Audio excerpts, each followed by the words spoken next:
Cerita novel romantis terbaru. Iparku Mantan Cintaku. Episode 8. Ketika Cinta Masih Ada. Flashback on. 13 tahun yang lalu. Mama Diana, Julvin dan Mirawati menghabiskan waktu weekend bersama, sekedar jalan-jalan ke mall dan makan bersama. Di perjalanan pulang di jalan dekat taman kota, mobil Mama Diana melaju dengan kecepatan sedang melintasi jalan tersebut. "Awas Mama!" teriak Mirawati. Dengan cepat Diana menginjak rem, untuk menghindari kecelakaan. Setelah mobil tepat berhenti di depan seorang gadis kecil yang berusia 5 tahun itu yang tengah menangis. Dengan segera Diana, Julvin, dan Mirawati keluar dari mobil dan menghampiri gadis kecil itu. "Apakah kamu tidak apa-apa, Nak?" tanya Diana kepada gadis kecil tersebut. Gadis kecil itu hanya menggeleng kepala yang masih terus menangis. Diana memeluk gadis tersebut untuk menenangkannya. "Siapa namamu, Nak?" tanya Diana lagi, setelah gadis kecil itu sudah berhenti menangis. "Win, nama aku Windini," ucap Windini kecil. "Nama yang cantik sepertimu, Nak, mana orang tuamu?" tanya Diana sambil mengedarkan pandangan mencari sosok orang tua Windini kecil. Windini kecil hanya menggelengkan kepalanya.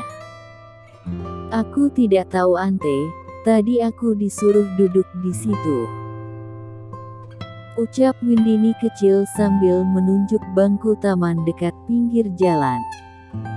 "Ya sudah, ayo kita cari orang tuamu, Nak," ucap Diana. Diana, Julvin dan Mirawati mengelilingi taman mencari orang tua dari Windini kecil. Namun hasilnya nihil sampai Mama Diana melaporkan ke pihak kepolisian. 1 tahun pencarian tidak membuahkan hasil, dan Mama Diana akhirnya mengadopsi Windini kecil. Julvin dan Mirawati sungguh senang mendapatkan adik kecil. Diana, Julvin dan Mirawati sangat menyayangi Windini kecil, namun tidak dengan Papa Joseph yang tidak ingin menerima keberadaan Windini sebagai anak angkatnya. Joseph semakin membenci Windini semenjak Windini berusia 10 tahun. Mama Diana meninggal dunia setelah berusaha menggagalkan penculikan Windini di area parkir sebuah mall. Flashback off.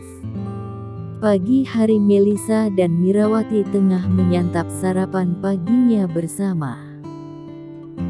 Sedangkan Papa Joseph pergi keluar kota menyelesaikan pekerjaan bisnisnya, yang makin bertambah semenjak kepergian Julvin. "Dek, nanti siang temani kakak pilih gaun pengantin ya," ucap Mirawati. "Iya, aku temani Kak. Kalau siang aku bisa temani kakak, tapi aku mau ke toko dulu ya Kak, ada yang harus aku cek," sahut Windini sambil menyantap sarapan paginya. "Baiklah, nanti kakak jemput kamu di toko setelah jam makan siang." "Kamu gak kuliah emang Dek?" "Oke." "Gak Kak, hari ini aku gak ada mata kuliah Kak," jawab Windini. "Udah yuk berangkat Dek, takut Bagas udah datang," ajak Mirawati. Keduanya menyelesaikan sarapan paginya dan melangkahkan kakinya keluar rumah bersama. Bagas sudah menunggu di depan rumah sambil menatap kedua gadis yang baru keluar dari rumah. Lebih tepatnya menatap Windini. "Win, bagaimana aku bisa melupakanmu, kalau setiap hari aku bertemu dengan wajah cantikmu itu?" Batin Bagas, yang masih mencintai gadis yang pernah hadir dalam hidupnya itu, siapa lagi kalau bukan Windini? Mas maaf udah lama nunggu ya? Tanya Mirawati. Gak kok, Mas baru datang. Ucap Bagas yang masih mencuri-curi pandang kepada Windini. Udah yuk berangkat. Ucap Mirawati yang diangguki Bagas. Dek kamu mau sekalian bareng kita? Tanya Mirawati kepada Windini. Gak kak, aku jalan kaki aja. Sekalian olahraga. Sahut Windini sambil tersenyum seceria mungkin. Baiklah kalau begitu, kakak berangkat ya, jangan lupa nanti siang kakak jemput kamu. Ucap Mirawati. Keduanya pergi meninggalkan halaman rumah, dan Windini masih berdiri mematung di posisinya.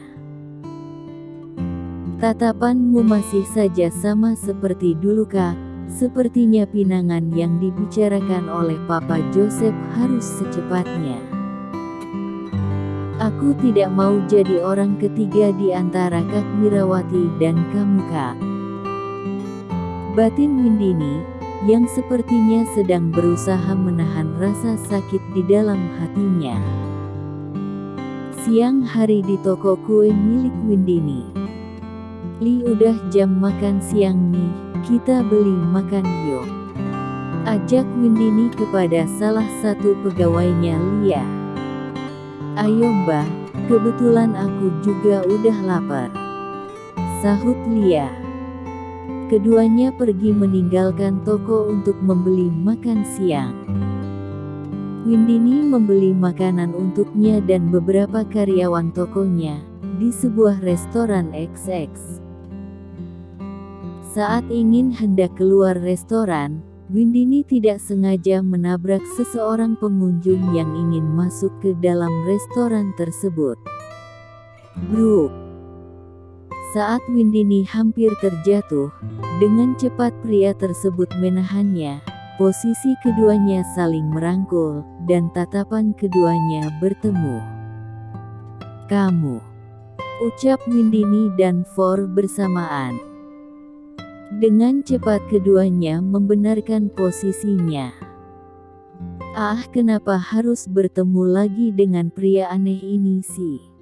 Batin Windini. Nona jagoan, kamu tidak apa-apa? Tanya For.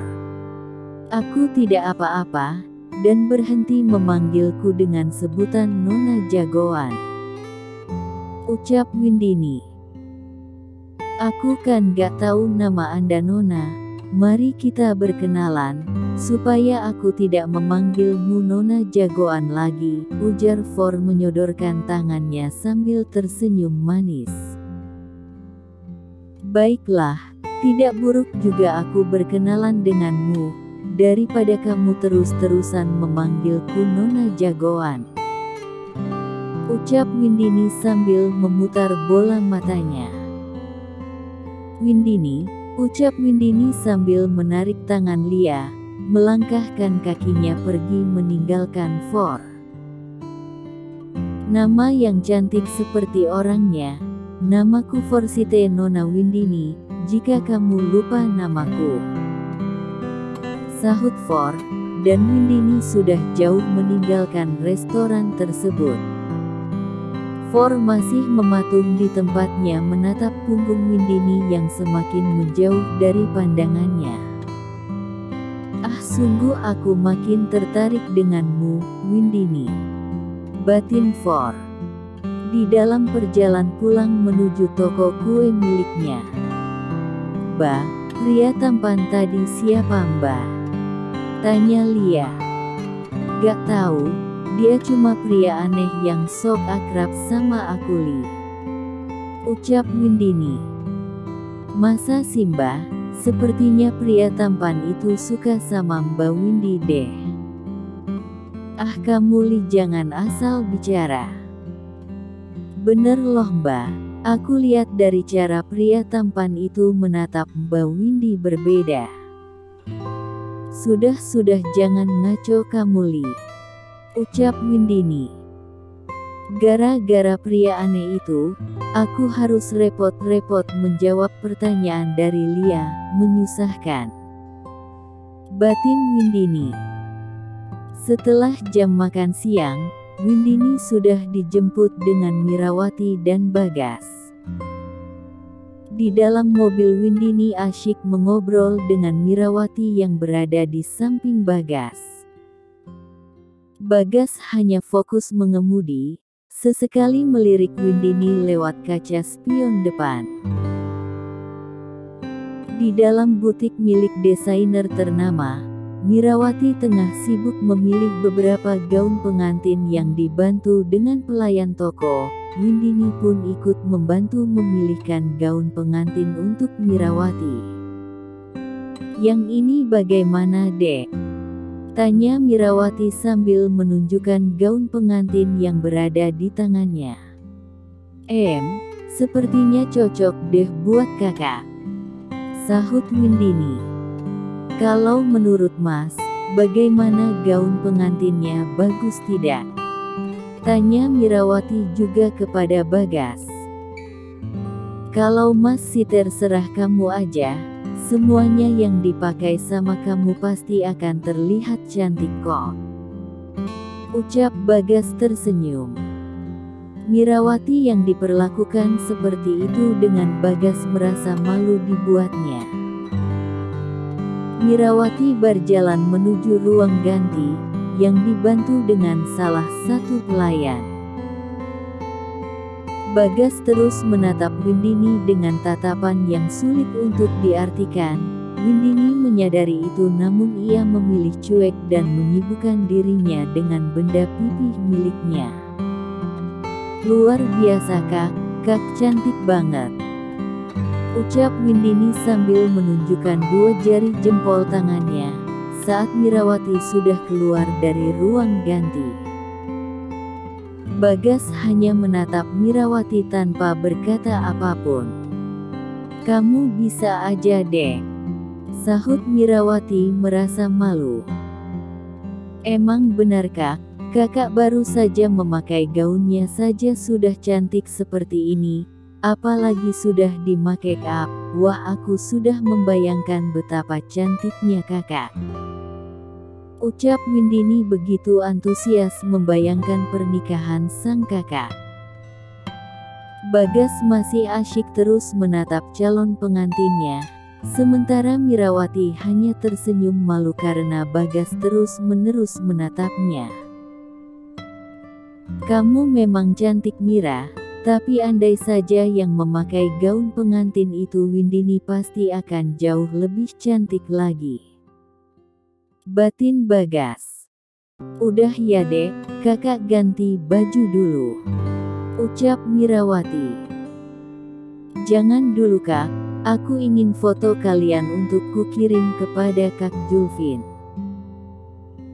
Kak Bagas udah dong, jangan liatin Kak Mirawati terus, tuh sana ganti tusidonya, ucap Windini sambil menunjukkan tusido dengan warna senada dengan Kak Mirawati. Iya Win, gugup Bagas merasa salah tingkah. Mirawati hanya geleng-geleng kepala sambil tersenyum malu melihat Bagas melangkahkan kakinya menuju ruang ganti.